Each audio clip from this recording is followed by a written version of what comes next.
Now the record is 8-8, but look at this. He has the most points by average in elimination games, minimum 5 games, and that includes Michael Jordan, Wilt Chamberlain, arguably the 2 best players who ever lived. So as we move forward, I think my question, and the question maybe of Cavaliers fans or all basketball fans, can he sustain this in another elimination game, Isaiah?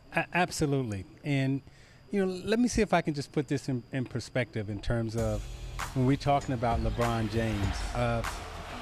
There, out of all the NBA players who have ever played the game, he's in that special room of maybe 7 or 8 players who can have the discussion of, are you the best to ever play? There's not many who can be in that discussion. So when we put up a graphic and it's Wilt Chamberlain and it's Michael Jordan, they're in that room.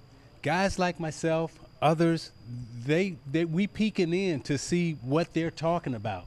LeBron James is in that room. So can he do it again?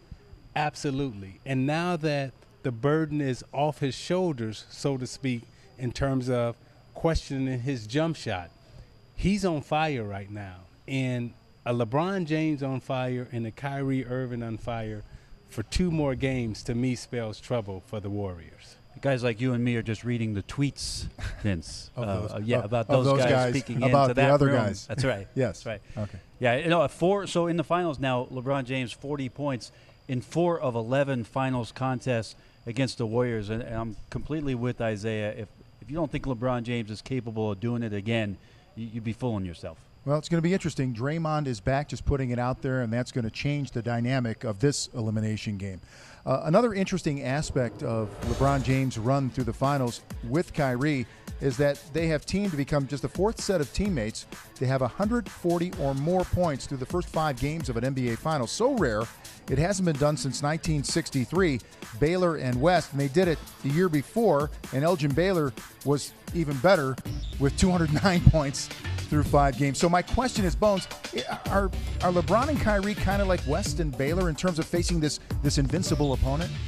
Well, I'll tell you what, they're just glad that Bill Russell's not involved in any of these equations, because through 1962 and 1970, it was 7 straight finals for Jerry West and Elgin Baylor, who, by the way, in his first 3 years in L.A. averaged 34, then 38, and then 34. The original Fire and Ice, but Bill Russell put them out every time. So Kyrie and LeBron are doing some remarkable things in that game, Zeke. How about their last 25 baskets were scored or assisted on by either Kyrie or LeBron? That's a pretty hefty 2-man combination. Yeah, and I'll go back to what I said before. These 2 guys are capable of doing it again for 2 more games. And when we looked at that list, right, you got Baylor and West.